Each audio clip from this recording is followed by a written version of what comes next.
Mungkin. Nggih, bismillah monggo sareng-sareng. Iki mau zikir ceritane anak njaluk sepuro gane wong tua. Wong tua. Mas Gluduk lidik napa artine gesang kula nek wong tua ora rido urip neng donya ketula tulo adoh rezeki bondolan donya. Wis mana? Apa nih Gus? Malih. Malih Gus. Malih. Nggih. Ya wis intine ngene Kang, arep piye awake dhewe sik nemoni 17 dina kas anane bulan suci Ramadan. Ayo ojo sampai bulan yang penuh berkah, bulan yang penuh rahmat, bulan kang kebak ampunani Gusti ini kita sia-siakan. Makanya berharap kepada panjenengan sedaya jumbuh lir katut dawe Rasulullah napa dawe Kanjeng Nabi man shoma ramadhana iman wa ihtisaban ghufirallahu ma taqaddama min dambi. Sapa wong gelem nglakoni poso sakjroning wulan suci Ramadan mergo siji iman dumateng Allah, sing nomor loro golek ridhone Gusti Allah, ora golek swarga ning golek ridho. Mestine tujuane kabeh ibadah niku mok ridhone Gusti Allah. Mulanya ana tembung ilaihi anta maksudi waridho kamat lubi. Tujuane menungso urip niku sejatine siji namung ngersani Gusti. Nomor loro sing digoleki mok ridhone Gusti. Nek Allah ridho kalawan ibadah dhewe insyaallah swarga. Allah ridho kalau uripe dhewe swarga. Allah ridho karo dzikir awake dhewe insyaallah bakal ya swarga. Pun ngibadah poso mergo ridho. Sapa sing nglakoni poso siji iman, loro ngarep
rangu gong mangarang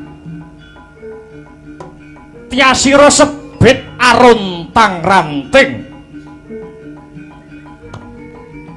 Indriya temah tumlawung nenggih Sri Rama Wijaya seru menggalih murcanipun Dyah Ayu Dewi Rekyan Warasinta kang jinidrawani dening Prabu Dasamuka ya Sang Rahwana Raja yen Cinandra kaya surya kang kataweng hima peteng dedet lelimengan jagate Risang Rama Wijaya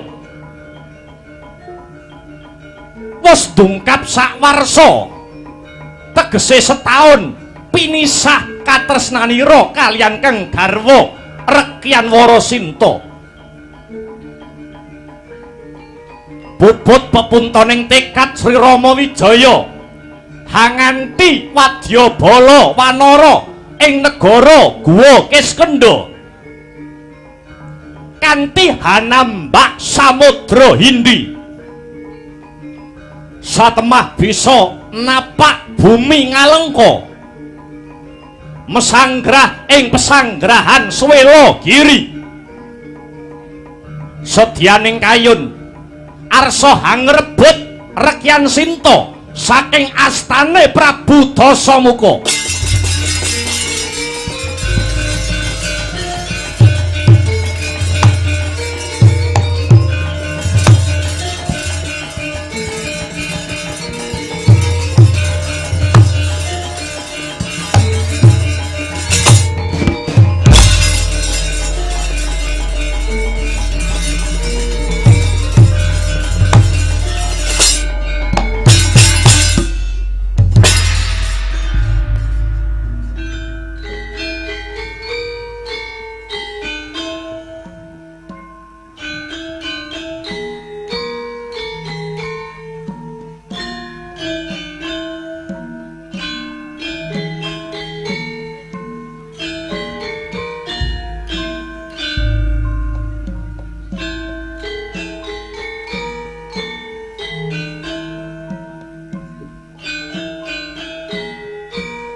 Gegeg ugeg sadulita hemel lae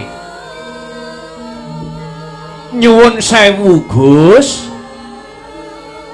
ndara kula Prabu Rama Wijaya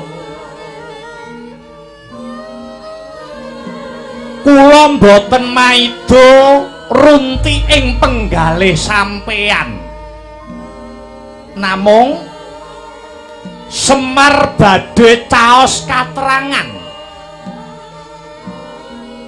bilih jagat nyekseni umat ngakoni Dasamuka menika ratu sing watake angkara murka senengane tumindak nista sing ombro-ombro ora gagas dosa sing baku keturutan apa sing dadi kekarepane Dasamuka niku malah kanthi lantaran lelakon menika Semar saged anggagapi bilih pangeran nuding sampeyan Sri Rama Wijaya minangka dados dutaning adil ingkang kedah nyirnakaken angkaraning bawana nadyan sing dadi pancatan niku ilange garwa paduka nenggih Dewi Sinta ning jenengan kudu tanggap kalian sasmitaning Gusti awet perkawis menika mboten ngemungaken bojo sampeyan sing dicolong karo Dasamuka nanging sampeyan minangka dutaning adil kapatah brasta sukertaning bawana mila Semar cunduk kula sarujuk banget mbok menawi ndika Prabu Rama sak wadyabala wanara badhe gebak peperangan wonten ing bumi negari Ngalengka nanging tanceping niat anteping tekad sampeyan ampun ngantos kleru yen sampeyan pun perang tanding musuh Dasamuka mung perkara ngrebut baline Sinta jagat niki mboten badhe nulis lelabuhan sampeyan merga labuhmu mung belani wanita nanging menawi mantenging cipta ngering sedya tulusing dharma nglebur angkara murka anut marang keparenging dewa tartamtu jagat saisine bakal nyatet sejarah menika satriya niku kewajibane memayu hayuning bawana kanthi tulus ikhlas sepi ing pamrih rame ing gawe tegese pakartine satriya niku boten ngarep bebungah menapa-napa boten milik kalih kursi lelungguhan kesugihan lan boten kengguh dening endahing wanita ning jiwane satriya niku ingkang kaesti puhung anyadang lan hanyadong nugrahaning Gusti Gus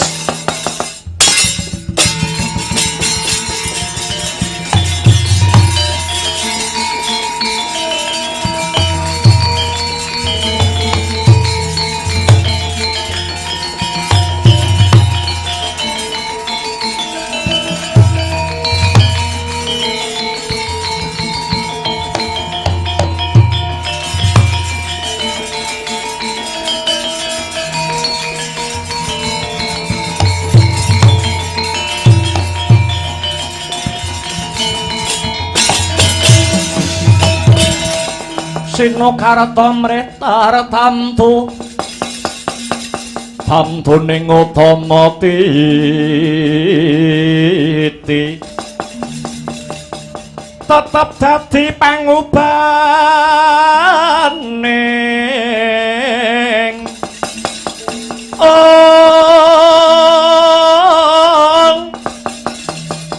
wadya tentreming ati tamtu kena dinuklato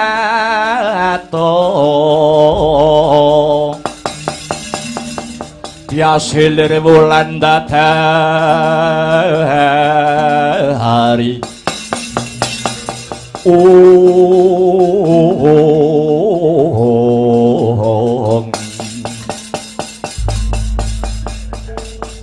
Kakang Semar padang tetrawangan rasaning atine Prabu Rama Wijaya prasasat mlaku ing wanci pangklong kepapak ing obor sewu dene Kakang Semar paring dawuh paring pitutur tumrap darmaning satriya kang bakal tak lakoni Kyai sing tak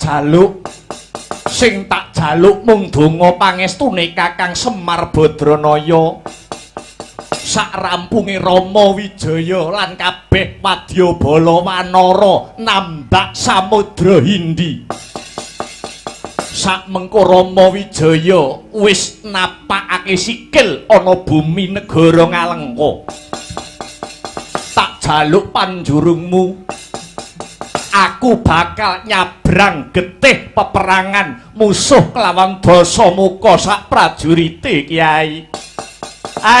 Inggih Ndara, inggih.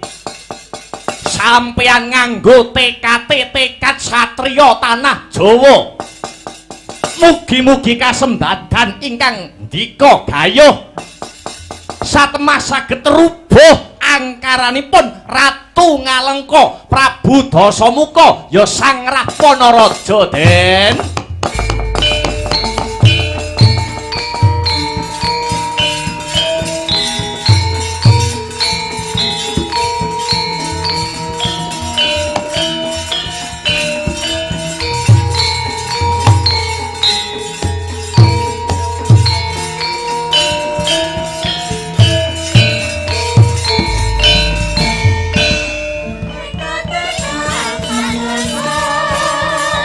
Aku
maju maju Yo, maju.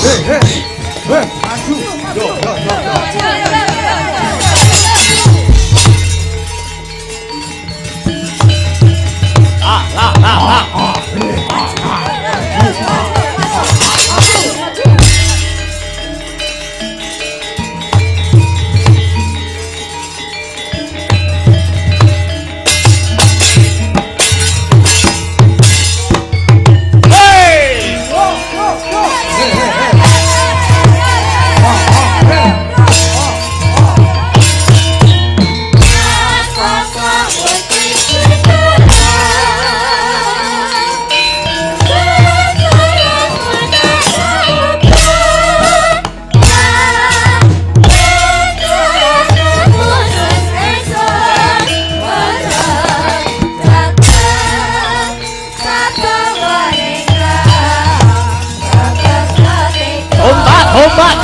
Senopati negara Ngalengka Atih Prahasta iki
Hangudarit yasra riwut Urawati rawat wawati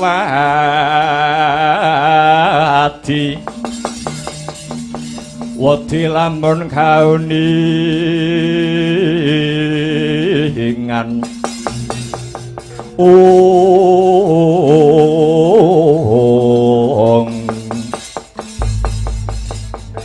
Seling slendra kang rasa slendra kang jiwa. Patih Prahasta, aja gembela sing dadi sirahmu. Dupeh kowe wis bisa ngalahke aku, Jaya Anila. Tak akoni nggon okol aku kalah, nanging akalku bakal tak gunake kanthi bener becik. Tak kepruk tugu, kelakon pecah ndasmu, ilang nyawamu kowe Senopati Ngalengka, Patih Prahasta.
Edan Rama Wijaya kendel tenan.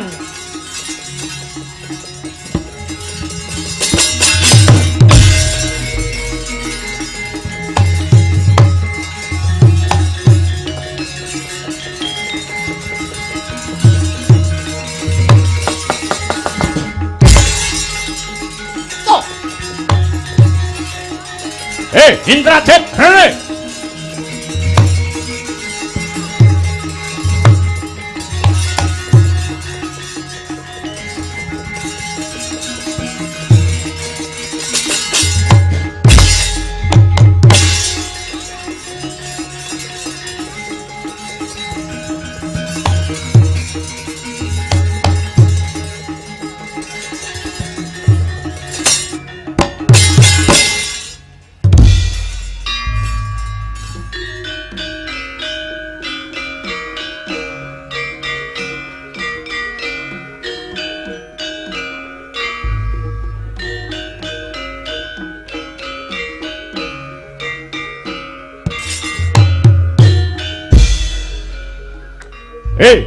anakku sing tak tresnani, bocah sigit, bocah jentara, anakku sing tak deng-deng kaya kendang. Indrajit, kados pundi Rama Prabu Dasamuka? Edan tenan, Jit. Sing edan sinten? Rama Wijaya kendel tenan sing dadi TKT. Liripun kados pundi Kanjeng Rama? Maknanipun kados pundi? Rama Wijaya wani mlebu ana kandhang macan. Yangsat wis timbul peperangan sing gedhe, wis dumadi peperangan sing gegirisi. Ing antaraning prajurit Rama Wijaya sing wujude wanara utawa bangsaning kethek lumawan tanding wadyabala saka negara Ngalengka Diraja, kalebu pamanmu Patih Prahasta gugur musuh kethek sing dedeke sak kepel wulse biru jenenge Jaya Anila. Menawi kepareng kula sumela atur Kanjeng Rama Diwaji. Matur apa?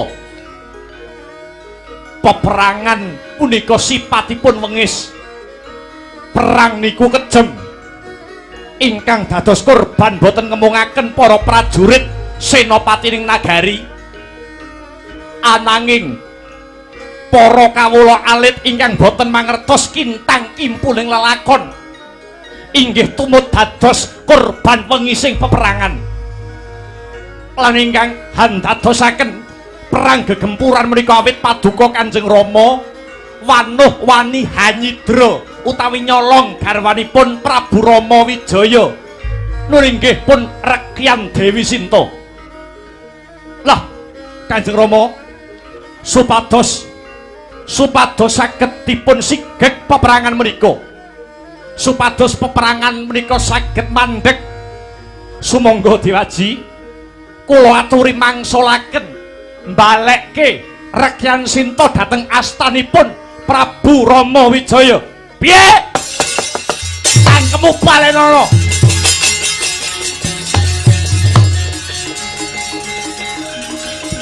piye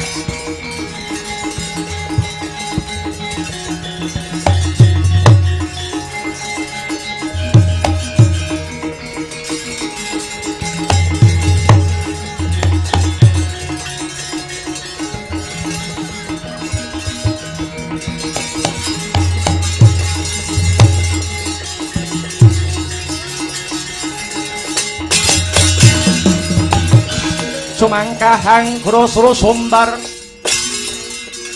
lindhu bumi kuncing kumaludha guntur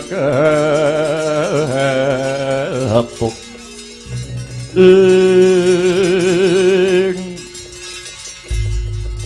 ana paribasan yen wani aja wedi-wedi yen wedi aja wani-wani kowe ngerti apa ora tembung kuwi anggepmu apa mulang karo aku? Pinter kowe timbang Dasamuka. Iya. Yen pinter kowe sing dadi ratu dapurmu, ngerti ora? Kowe bayi wingi sore mejang kaya dalang nuturi kaya kiai. Ngaten Dewaji, awit wonten paribasan ora sah kakek nganggo paribasan cangkemmu. Kowe kari manut karo bapakmu. Apa butuhmu tak cukupi? Apa ora ngerti yen bapakmu ki ratu berbudi bawa laksana dasare berbondo ya berbandu berbondo sugih Raja Brana berbandu sugih ing Wadyabala Dasamuka ratu sing dodeng samaladeng sekti Mandraguna kena ing lara tan kena ing pati merga anggaduh aji Pancasanya kupingmu rungokno iblis karo wong tuwa malah mejang ora tau menakne wong tuwa wiwit cilik tak gedhekke ning bareng gedhe kowe ora tau menakne karo wong tuwa kula sampun nate menakne jenengan kapan kowe menakne aku nalika kula tesih teng jero weteng sampeyan apa mboten enak terus cangkemmu ya nyuwun sewu Rekyan Sinta niku umure niku sak anak jenengan. Rekyan Sinta niku umure sak putra jenengan, tegesipun kacek umuripun menika tebih kacek umure menika adoh kalian paduka Rama Prabu Dasamuka. Loh, wong tuwa kaya aku entuk bocah nom padha karo entuk jamu, ngerti ora kowe? Raimu no. Tur upama aku kelakon rabi karo Rekyan Sinta, Dasamuka ora bakal dadi rasanane tangga teparo. Lho, sababipun tuwek sing lanang timbang sing wedok. Merga kadang kala sing dadi rasanan ki yen luwih tuwek sing wedok timbang sing lanang. Napa wonten ana? Nggonku kono ana. Jaka umur 18 taun rabi karo Randa tuwek umur 70 taun. Bareng rabi tenan ladalah dadi gegeran karo tangga teparo. Lho, gegeranipun sebabipun napa Kanjeng Rama? Pas malam pertama mau Jaka mau suarane krungu karo tangga teparo. Suaranipun kados pundi? Jakane mau muni karo Randa umur 70 taun mau. Muninipun kados pundi? Lho, Mah kok seret ngono. Lah kok rondo tuwek mau nyauri, rondo 70 tahun, rondone nyauri pripun? Ya sretole wong ki ketut sak jarike kok.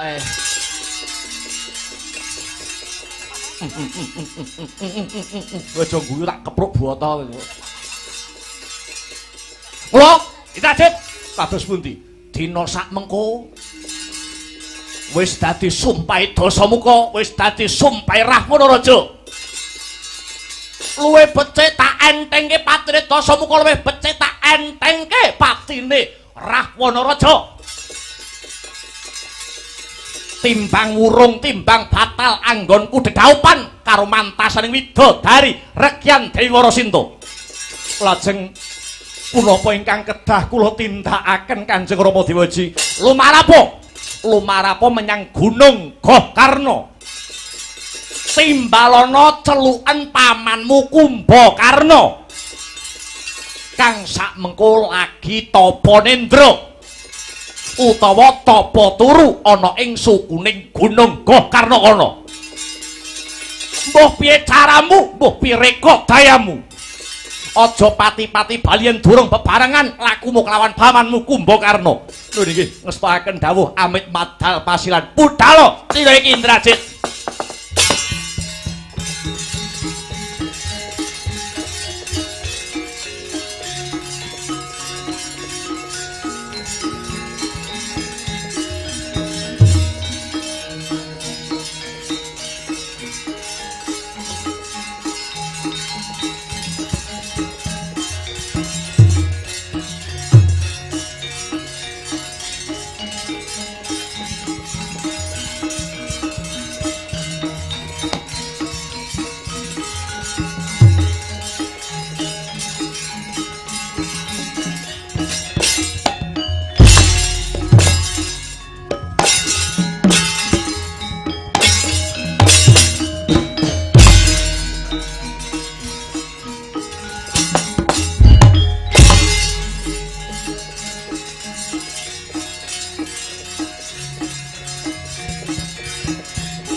Iku sak nyatane kunjung seret minangkun wong kemong naluri ringet temuni rinengku direngan merasa kami arsi angin sasidenan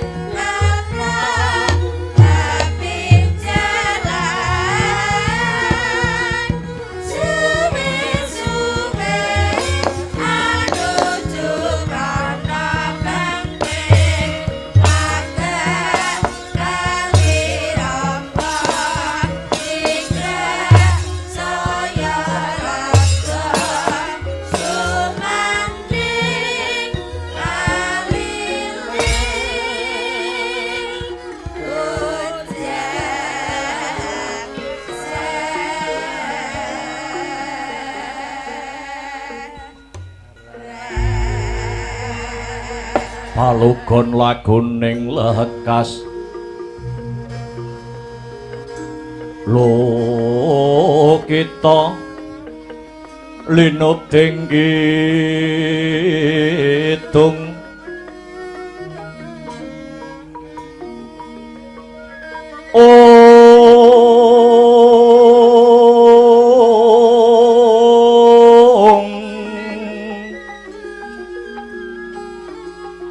kadung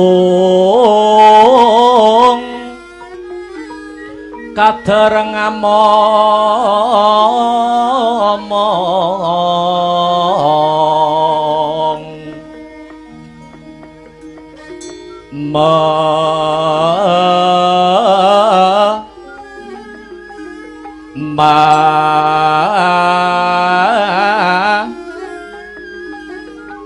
ngun manah rahayu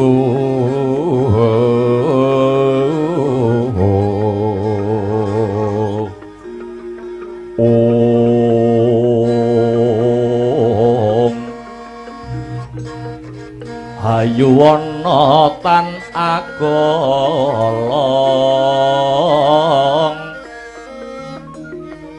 gumolong manadukara ong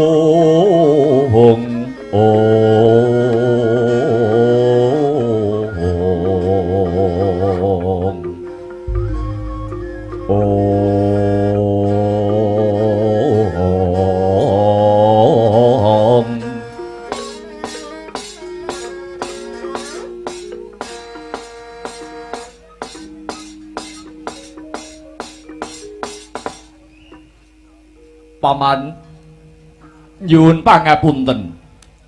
nyuwun pangapunten ingkang ageng paman ripalenggan sakmangke ing putra kula Indrajit Megananda ingkang lemah bengkah nyelo-nyelo sowan ngarsanipun paman Kumbakarna awit awrat nampi perintah saking Rama Prabu Dasamuka bimrih hanjugaraken paduka paman ingkang nembe tapa nendra paman kawuningana bilih dinten sakmangke sampun dumadi peperangan ingkang ageng paman ing antawisipun wadyabala ing nagari Ngalengka lumawan tanding wadyabalanipun Sri Rama Wijaya kathah kurban bebanten ing peperangan dinten sakmangke paduka paman Kumbara dipun aturi seba wonten ngarsanipun Kanjeng Rama Dewaji dhateng Stinggil negari Ngalengka paman. Paman kula aturi wungu paman. Paman Kumbakarna kula aturi wungu saking nindra paman. Dinten sakmangke paduka paman kinen ngadhep wonten ngarsanipun Kanjeng Rama Dewaji sareng sak lampah kula paman wungu paman paman tangi paman paman tangi paman turu kok kaya wong mudar paman paman paman kula aturi wungu saking nendra paman tangi paman Kumbakarna permara reh mangosomya ngambrang pati karonaning kaswasiring marga hamalakung risang kantong atrat maca lengleng lalu manguladi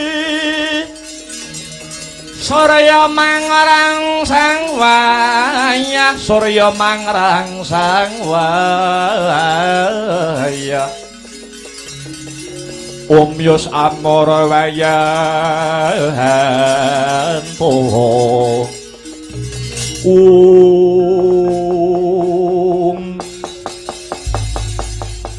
iki jane turu model piye kok digugah maksa ora gelem tangi apa kudu Indrajit Megananda nganggo cara kekerasan paman paman Kumbakarna tangi paman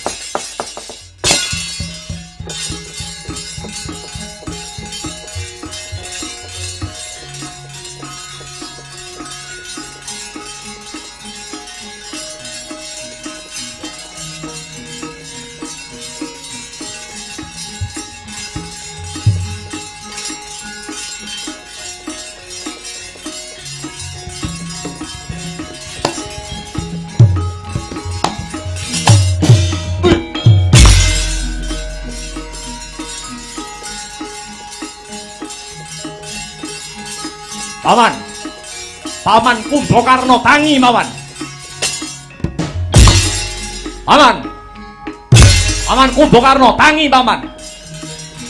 Monggo dipun timbali Kanjeng Rama Dewaji Prabu Dasamuka.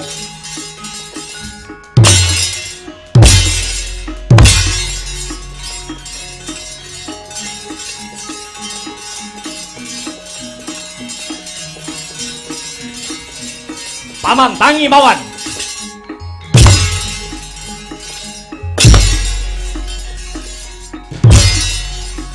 Paman. Paman.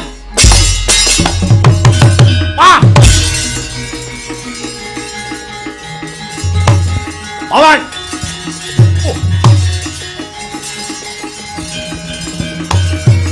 Monggo riyen Raden.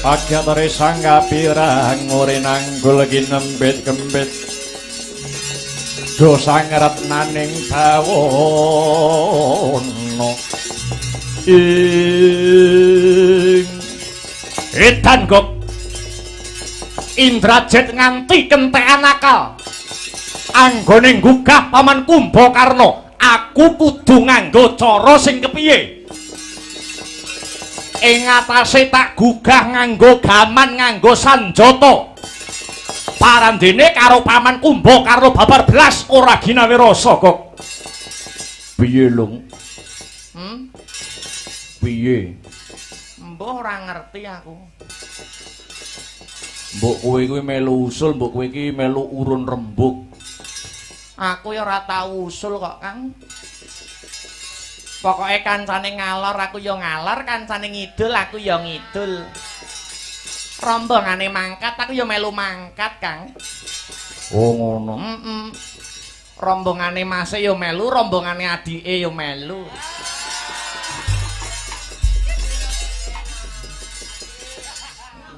Ten Akbar ya melu, Babang Dalang ya melu. Sing penting uang masuk, Kang. Mbolang budaya. Iya. Ngoten nggih Gus Raden Indrajit. Piye kok?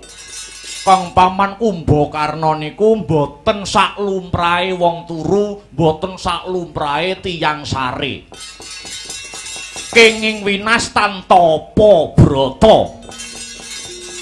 Lah, nek jenengan Raden Indrajit mega nandha nganggo cara sing kasar, boten badhe keng paman wungu saking nendranipun. Lah banjur piye to, Gok? Ngaten mawon. Nek nggugu kalih ucape Togok manggugah sarana cipta. Ra omong mau-mau kowe.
kadang kangka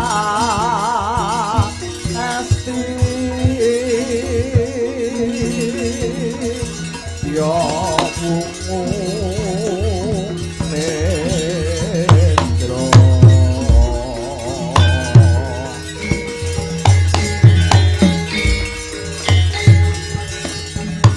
gunung karna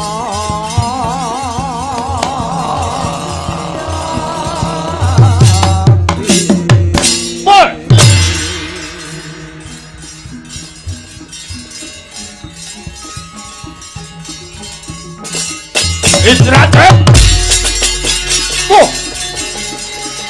Paman.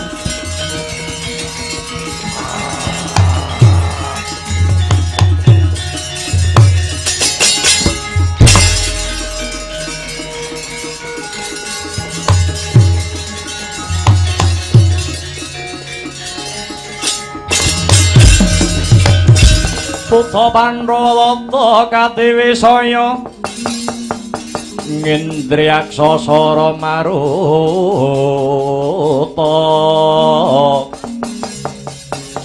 Pangonapana Margana wong samirana lan warahayang Pancabayu wisikan pagulingan limo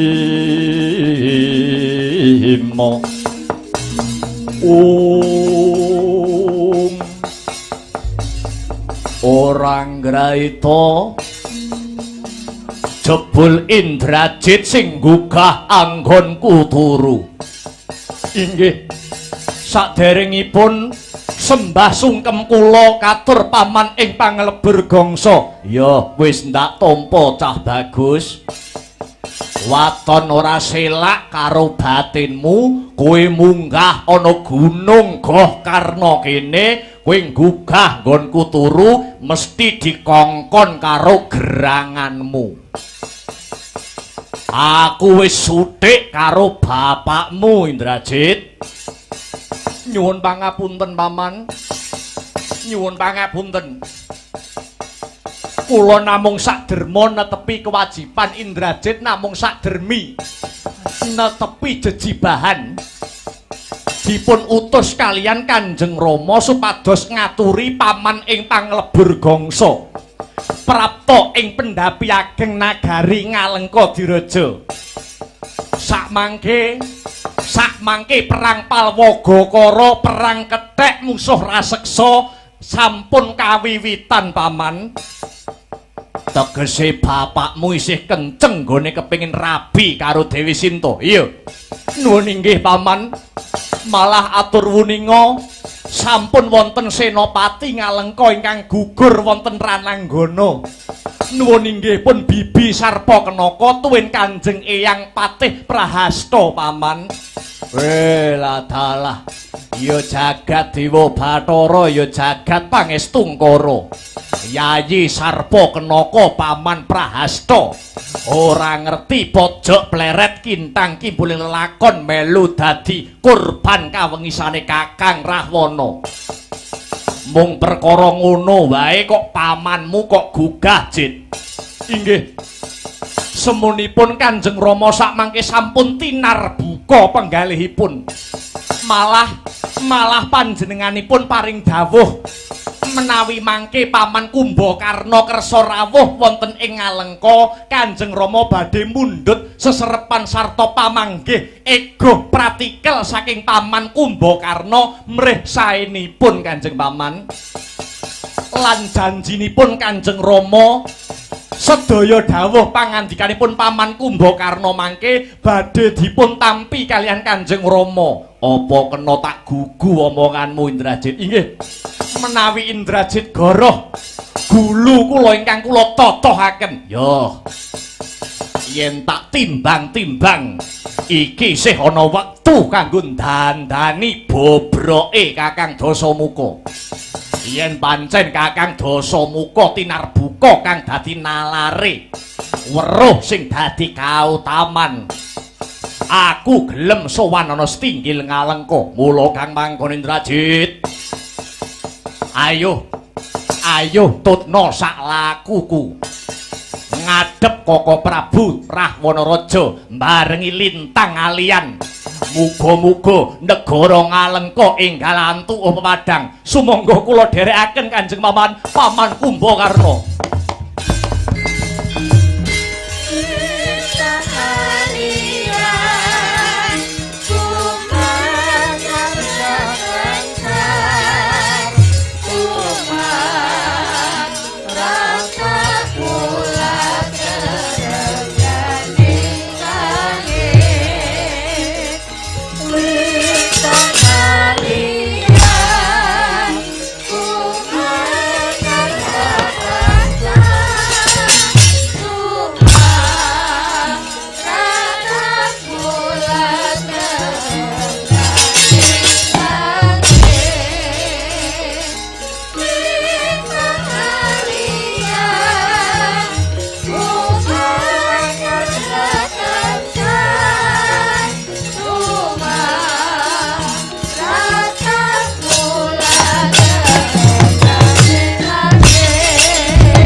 Hey!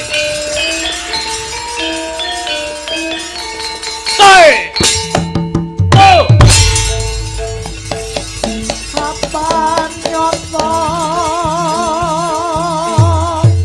saya tidak tangkap purba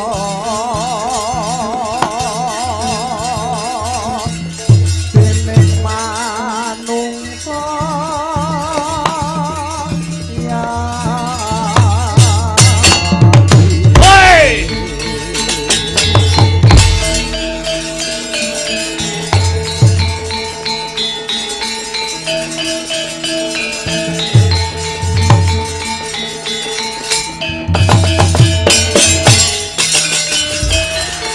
Sinto! Oi! Oi! Ingkang Ya. Triprahara Kudu dadi bojoku kowe Cahyu.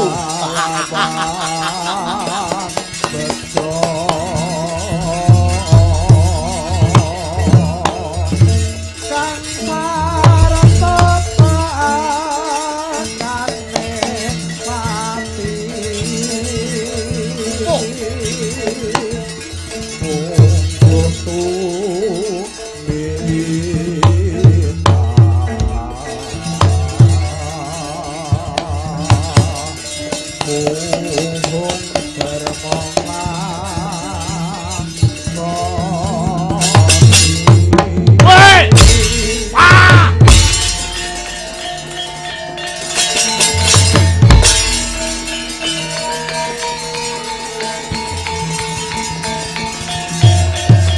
Woi! Woi! Iki Prabu Dasamuka Rahwana-raja, Ratu negara Ngalengka Diraja. Woi!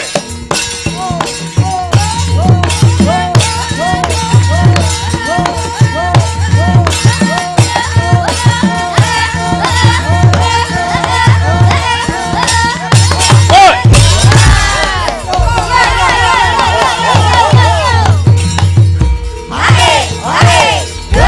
Hey!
ilangenira sang nar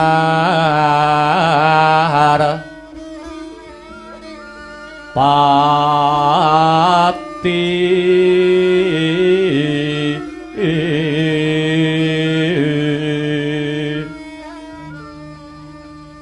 lampah hira alon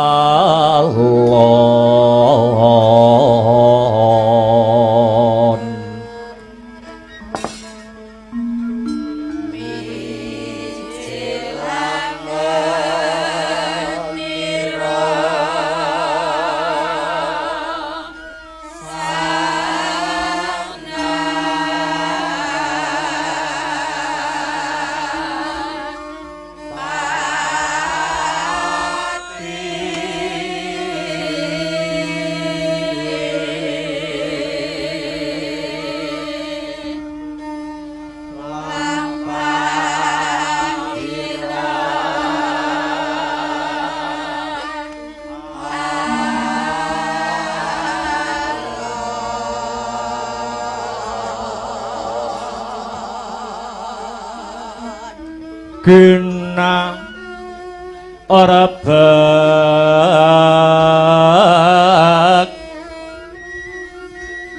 badaya yuarna nira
Reca manik sejatining alam kang tinuding jagat ya bandaku ya donyaku ya amal-amalku dhewe wilatala ya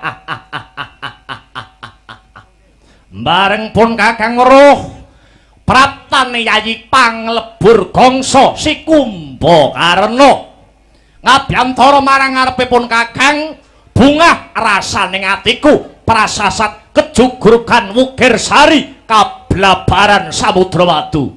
Mbok Karna tak etung meh genep setahun nggonku ora ketemu karo si Adi ora sak pejagong kaya dina sak mengku. Nggonmu nglakoni tapa nindra tapa turu ana lengkeng Gunung Gokarna. Kumbakarna padha becik sak tekane Yayi Kumbakarna ana ngabyantaranipun Kakang Yayi. Iya. Antuk pamujine Kakang Rahwana Raja Nirbaya Nirsangsaya. Tekaku ora nyandung sambikala sawiji apa. Aku ngaturke bekti tandha pengaji-aji marang panjenenganmu Kakang Rahwana Raja. Ya.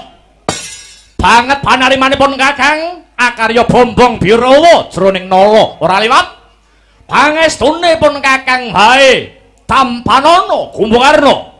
Iya, Kakang. Ndak tompo tangan loro, ndak petek ana jaja rumeketing Waradaya miwah ana rah daging kayuwanan. Diprayogake anggon lungguh Kumbakarna. Iya, Kakang. Ora kurang prayoga anggon kulungguh. Kejaba saka iku, Kakang, rehne sak mengko aku wis ngabiyantara marang pengaruhe Kakang Dasamuka lumantar timbalane ponakanku si Indrajit Sang Megananda. Mara gage kowe matura, kowe ngendika perlune apa, wigatine apa, gendhih kemrungsunging galih kesuk panataning kalbu. Daya-daya Kumbakarna kepengin mangerteni apa wigatine aku tinimbalan. Kumbakarna, piye Kakang? Ngene Yayi. Perkara wigatine kowe ndak timbali negara Ngalengka tinemu keri. Krana pun Kakang tanggap ing sasmita, krana pun Kakang tanggap ing swasana. Tanggap marang Yayi Kumbakarna nggonmu turu iki wis kesuwen. Mongko Kakang wis niteni wong kuwi yen turune kesuwen terus tangi hawane siji ngelak loro luwe kuwi dayane yen muturu kesuwen. Yen wis mangan karo ngombe kelakon wekasane lambene kecut pengin ngemut udut. Mula di kowe kandha marang pun Kakang, kowe njaluk apa bakal tak sembadani. Apa kowe njaluk omben-omben sing ditekake saka njaba negara sing regane larang, mengko bakal tak sembadani. Mara gage, kowe apa? Kowe kepengin mangan apa? Kumbakarna, kowe pengin mangan iwak kebo, kepengin mangan iwak sapi, iwak wedhus, iwak pitik, yen perlu kowe pengin iwak kirik mengko tak belehne. Mara gage kowe kandha mengko aku sing bakal nyembadani Kumbakarna. Kakang, piye? Yen ku srawung karo panjenengan ki ora mung sedina rong dina. Tegese yen ku srawung karo panjenengan ki wiwit indil-indil nganti ondol-ondol, wiwit jejabang nganti crapang. Aku iki wis apal watak wantu solah selagane Kakang Dasamuka. Saben nuruti karepe wong liya iki mesti duwe pamrih. Saben apa kekarepane wong liya kok uja kowe mesti duwe karep sing sinandi. Sing ora dingerteni kejaba mung Kakang Dasamuka. Mula aku jaga-jaga moh kepuk tangan budi karo kowe. Aku emoh nampa wujude panganan lan omben-omben saka kowe yen durung genah apa perkarane, yen durung cetha apa to wigatine Kumbakarna tinimbalan. Sing mbok karepe kepuk tangan budi iki nalare piye Kumbakarna? Upamane aku iki mengko wis mbok wenehi panganan lan omben-omben kesenenganku, gek kowe duweni karep sing ora jumbuh karo atiku. Kowe meksa-meksa aku kudu manut karo kowe. Rumangsane kowe wis menehi bebuden marang aku. Mula kang saka iku Kakang, aku jaga-jaga emoh nampa pawewehmu. Edan tek pinter men kowe. Orane pinter, aku ki nggo ilmu titen, Kang. Watakmu, kelakuanmu ya aku wis ngerti. Saben arep menehi klambi, arep menehi jarik, ya mesti duweni kekarepan sing kudu mbok turuti. Saben nyumbang kono, nyumbang kene, mesti duweni karep, ora wurunga engko mesti kon nyoblos gambarmu. Mula enggal kandha ya Kang. Slendra kang dadi atiku, slendra kang dadi jiwane Kumbakarna. Duwe sedya kang ngendi dene Kakang Dasamuka nimbali aku, Kumbakarna arsa ngangklung Ki Jangga nilingake Karna nyadong rumentah sabda sabdane Kakang Dasamuka. Yo rada maju lungguhmu. Leng-lenging driya mangu mangungkung kanduhan rimang lir-lena tanpa kanen lir-lena tanpa kanen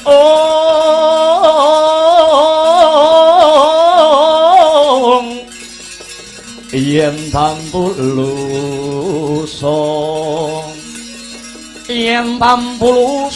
mengko sang diahupomo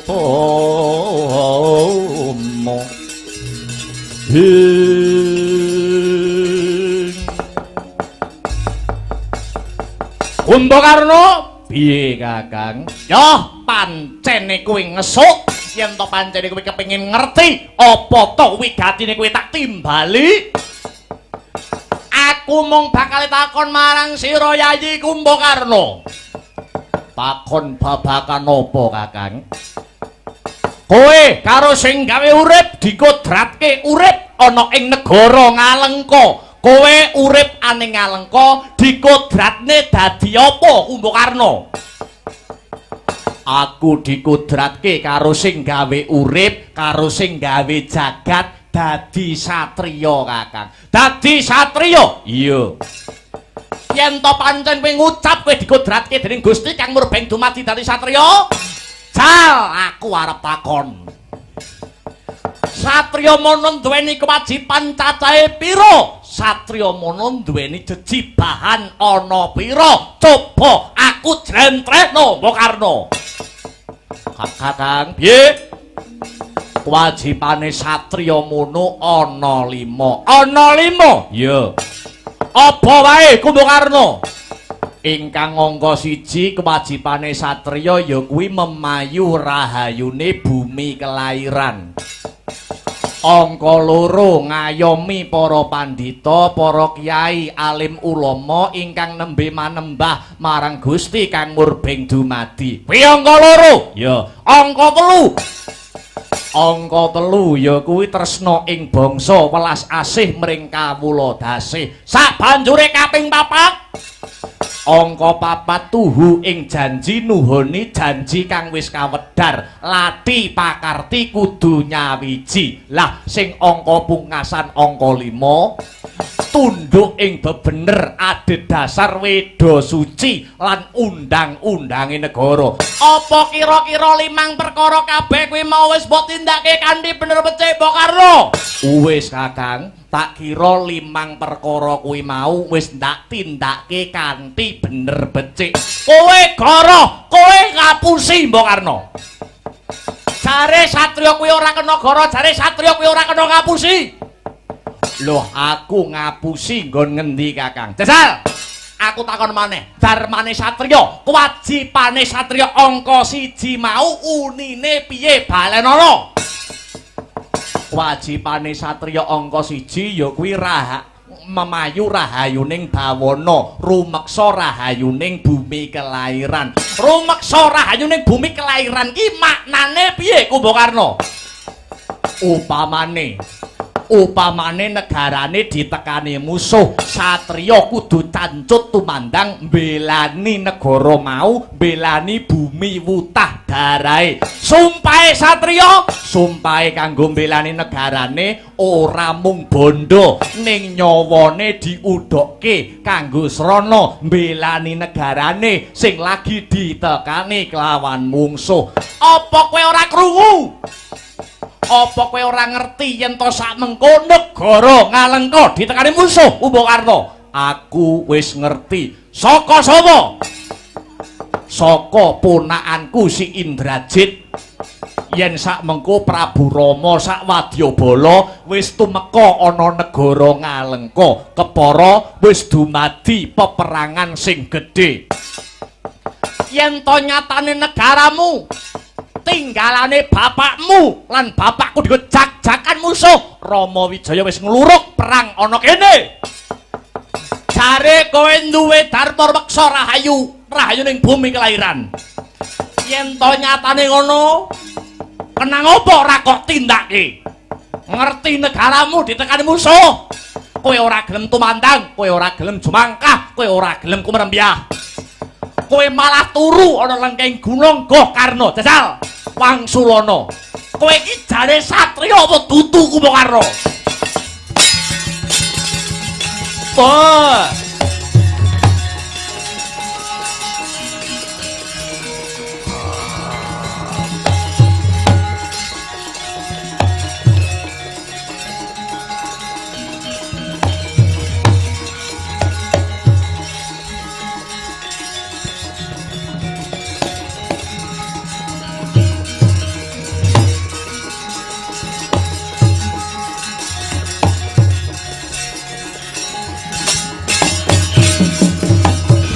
Wonten malih tuladan prayogi satriya gung nagari Ngalengka sang Kumpakarna namane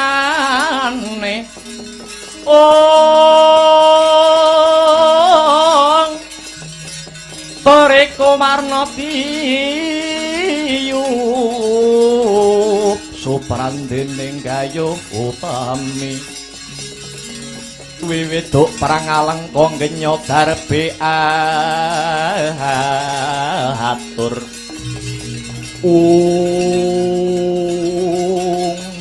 ayo enggal Wangsulana yen pancen satriya duweni dharma meksa rahayu ning bumi kelahiran mbelani negara nganti tatesi getih kang pungkasan ya kene negaramu ditekani musuh, kowe malah turu.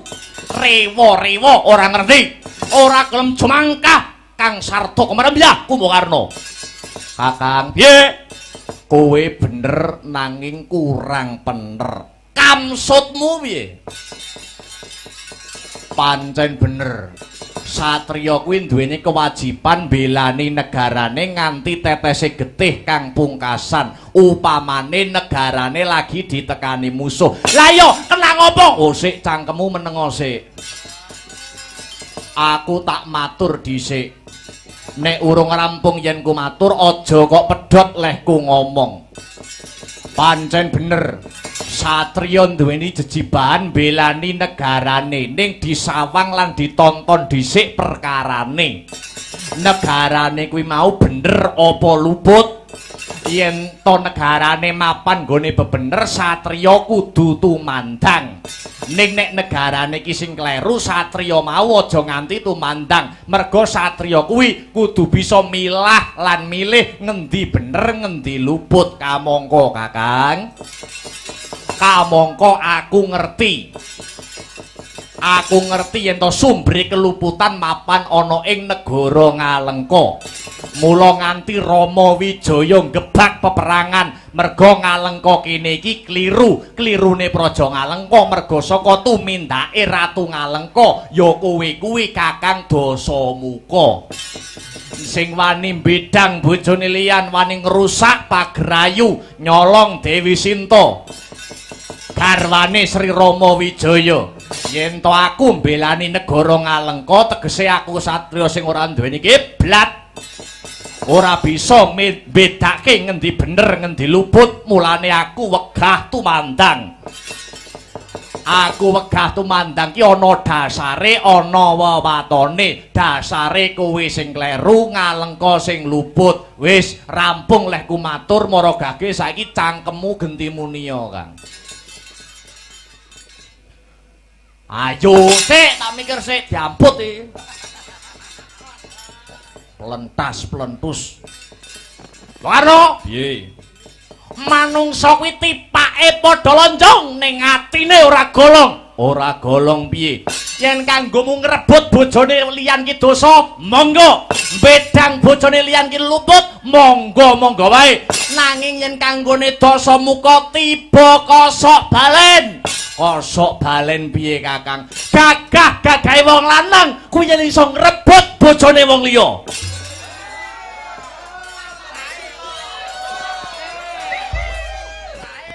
saya gagah menan nek ngrebut bojone kancane dhewe.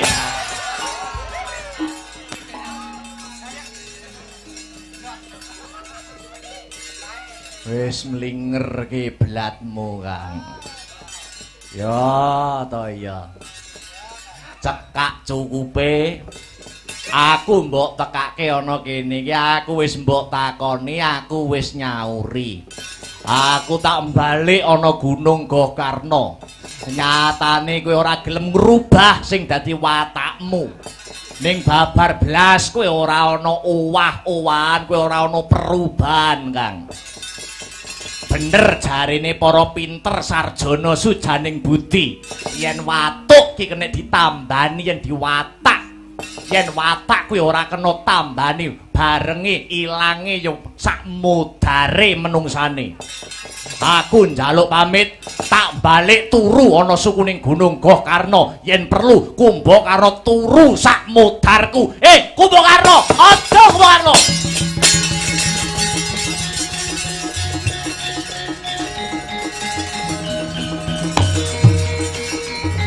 Aja balik turu Kumbakarna.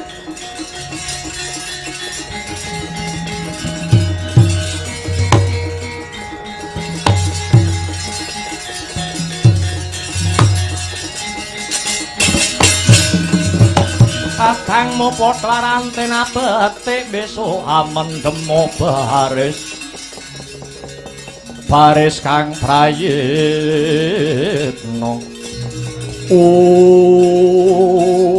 Yo, aku tak manut kowe Kumbakarna. Watone kowe aja ngalih saka negara ngaleng kok kene. Yen kowe gelem manut karo aku ora bakal lunga. Yo, aku manut karo kowe. Aku mbok kon piye Kumbakarna? Tenan kowe manut karo aku. Yo. Aku duweni penjalukan cacah loro. Apa? Siji, kanggo nyirep peperangan iki ben ora saya ngombro-ngombro, kowe kudu njaluk ngapura karo Prabu Sri Rama Wijaya. Kuwi penjalukku angka 1. Angka 2. Kakang Dasamuka kudu gelem balekne Rekyan Sinta nggone Prabu Rama Wijaya. 2 kuwi penjalukku sing kudu kok turuti, sing kudu kok sembadani. Piye kowe gelem apa ora, Kakang? Ora enak liyane kuwi. Ora enek yen kowe ora gelem aku tak lunga. Ya tak mikir sik. Ya. Supaya babak supaya imbang kowe mau duwe penjaluk loro. Aku uga duwe penjaluk loro Kumbakarna. Ya kowe njaluk apa Kakang Dasamuka? 1. Aku gelem njaluk sepura karo Prabu Rama Wijaya ning Rama Wijaya tekakno rene. Dasamuka megah yen kon brangkangan marang ngene Prabu Rama. Kuwi penjalukku angka sepisan. Nah, angka 2. Yen aku wis balik ning Rekyan Sinta nggone Prabu Rama Wijaya, nanging Rama Wijaya wis megah nampa Rekyan Sinta, kowe kudu gelem madeg dadi senopati musuh Rama Wijaya sak wadya balane. Piye? Piye? Yo, aku saguh Kakang. Saguh? Saguh. Dil. Tenan kowe saguh? Saguh. Kowe duweni 2 penjaluk, aku duweni 2 penjaluk. Yo. Saguh tenan? Saguh. Yo, disekseni jagat sak isine Kumbakarna. Salaman. Yo.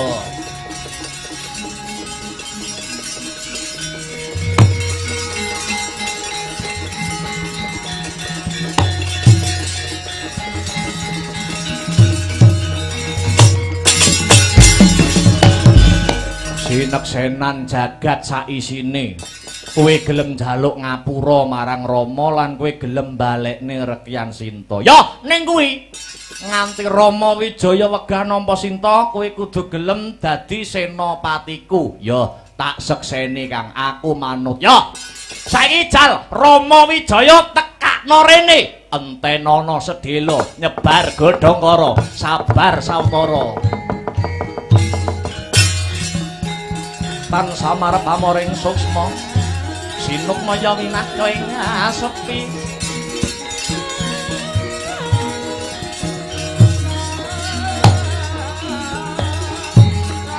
simpen pelenging kalbu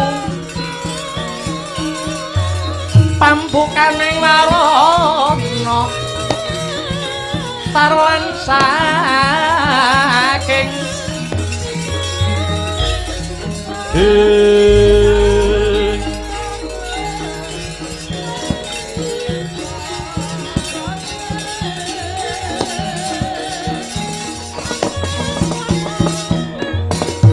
Sigro sedaket saluku tunggal satria panglebur gongso risang Kumbakarna nutupi babahan Nawasanga ngeningaken panca indra panca lima indra pangangen-angen hambirat hawa nafsu bebayu patang perkara amung sajuga ingkang sinidhi kara mandeng pucuking grana anuk paranggiwaning kekayon kayung-yun hangayati hayaning parodama kaya mati sajroning urip sajroning pati liyep layaping aluyut pindha pecating supena sumur-suping rasa jati nirsang Kumbakarna nadyan wujude raseksa nanging raseksa kang gentur tapane manteng semedine cinaket kelawan dewane kocap sagebyaring tatit Sri Rama Wijaya wis prapta aning setinggil negara Ngalengka.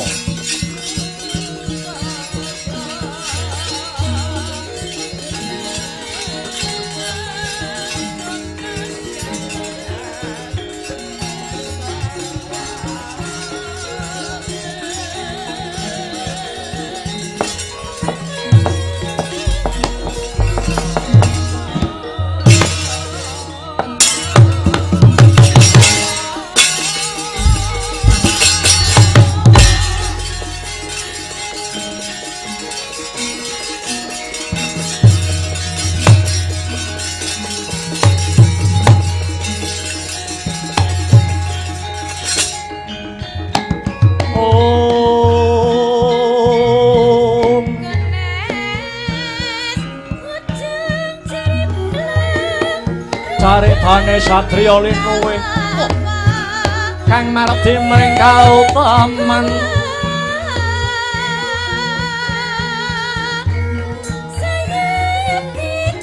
tan pekat mring pangestine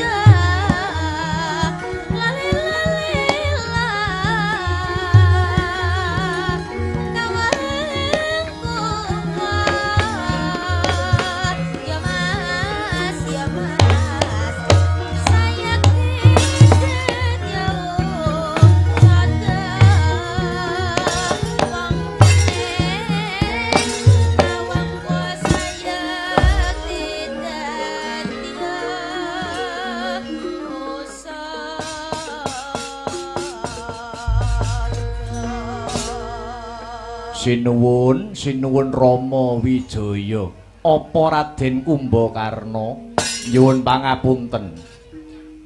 pangapunten awit aku wis wani muter giling kahanan paduka prapta wonten Sitinggil negara Ngalengka mriki sedaya amrih padhanging lelakon Kakang apa Kumbakarna panjalukmu wis tak turuti. Prabu Rama wis teka ana Ngalengka kene. Mara gage enggal matura apa sing bakal kok kandhake. Yo. Prabu Rama Wijaya. Prabu Dasamuka ana apa? Nggonku nekake kowe ana Sitinggil negara Ngalengka iki. Gandeng aku ngrumangsani ing oreh kaluputan lan dedosanku dina iki aku njaluk ngapura karo kowe. Yen kowe njaluk pangapura marang aku tetep kowe tak paringi pangapura. Sing gawe urip wae gelem ngapura marang umate yen to umate mau bener-bener kanthi ikhlas njaluk ngapura nyang Gustine. Ya, dungkap angka 2 kanggo nebus dosa keluputanku Sinta bakal tak balekne ning tanganmu. Kowe percaya bojomu sak suwene setahun babar belas urung tak kapak-kapakne. bojomu isih suci durung tak kapak-kapake. Lah kanggo nyirep peperangan iki Sinta tak balekke gawan mulih ana negaramu Pancawati Denda. Segera cancut gumregut ngembat watang rabasa mungsu tangkep jojo kantaran bau sayeti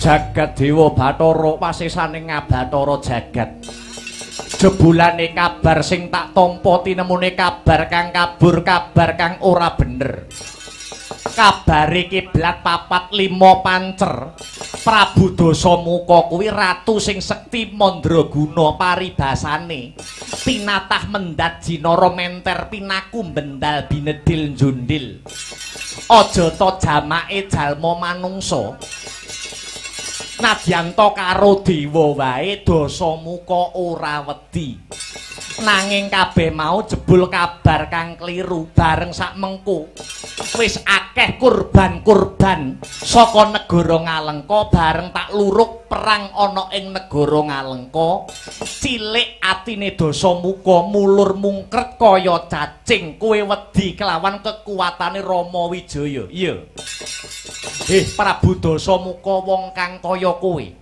peperangan iki dudu perkara katresnan ning iki perkara kewajiban ngisas angkara murka sukertaning jagat ya kowe kuwi lan sing kudu dingerteni aku moh nampa Rekyan Sinta yen ora mbarengi gumlundunge ndase Ratu Ngalengka Prabu Dasamuka bajingan cangkem opo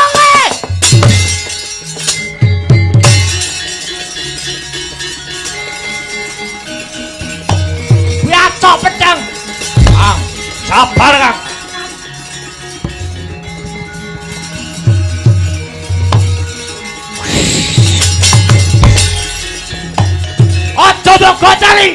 ojo mbok cari wis Kang wah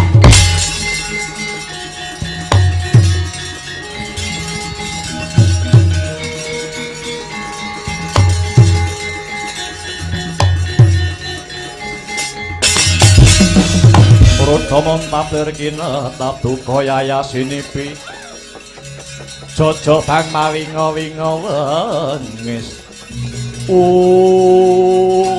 kowe krune Kumakarna cangkeme Rama Wijaya ngucap piye iblis larat dewa wae wedi karo aku lah kok Rama Wijaya ngumat-ngumat karo aku dikira aku jire gete wedi mati Rama Wijaya wong mecece jelek utis kaya cacing bangsat elek wani nyumbare Dasamuka aja mbok alang-alangi tak pecele ndase Rama Wijaya sabar Kang sabar matamu picek kowe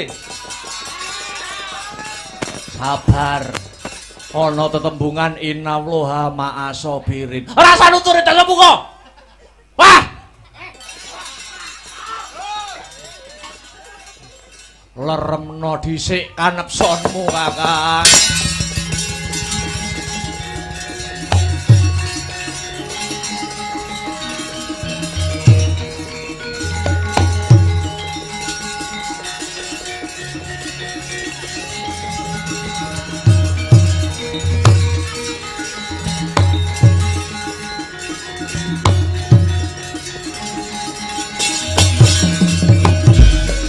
sabar yo Kakang sabar leremno dhisik penggalihmu tatanan rasamu yo bareng wis rada lerem atiku pikirku wis meleh aku kelingan Mbok Karna kowe kelingan apa kelingan janjine awake dhewe wong loro yen Rama Wijaya ora gelem nampa bali Rekyan Sinta kowe gelem dadi senopatiku he hi ho ha he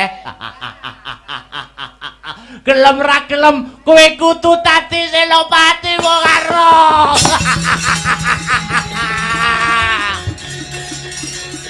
hei hei hei Mati aku.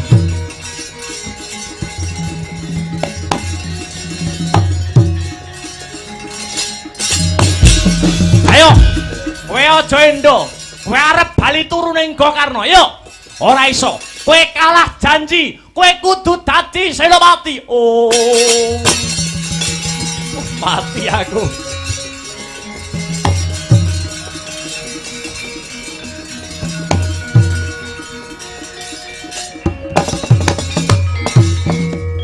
Waduh, nyuwun pangapunten Gusti. Ora ngraita yen to lelakone kudu kaya mangkene. Bokarno, piye Kakang? Ayo. Enggal toto. Tak kalungi kembang melati. Kowe dadi senopatine Dasamuka. Yo Kakang. Aku ora bakal nglincati janjiku. Nanging kowe kudu ngerti. Aku maju ana pabaratan ora mergo mbelani kamurkanmu, nanging aku mbelani negara Ngalengka sing wis didak-idak karo wadya balane Rama Wijaya. Kowe mbelani aku karepmu, ora mbelani ya ora paten. Sing penting maju Kumokarna, maju perang, titik. Wis, aja kesuwen. Rangsangen Rama Wijaya sak wadya balane. Dina iki negara Ngalengka senopatine Kumbakarna.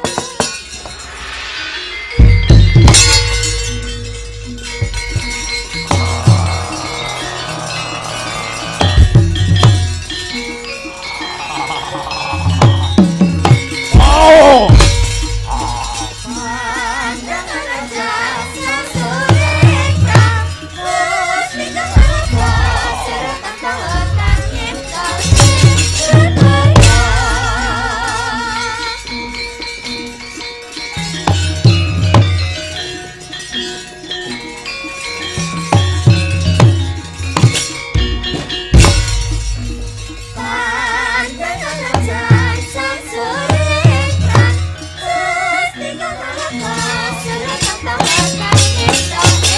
Aswani kumbo, rene tak bagus.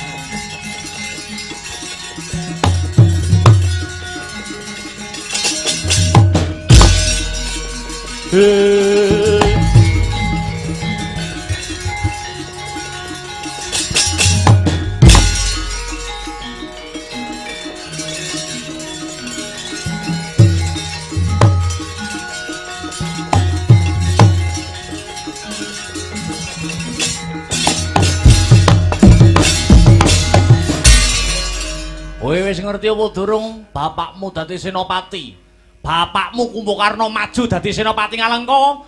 Kowe aswani Kumba wis ngerti apa durung? Kula sampun mangertos Kanjeng Wa. Terus banjur kerentek ing atimu piye? Kula inggih badhe njajal kasekten ngiras kula labuh marang negara kados pundi. Bagus. Ya ngene iki. Ora susah tak kongkon ning do tukul saka krentek atine dhewe-dhewe.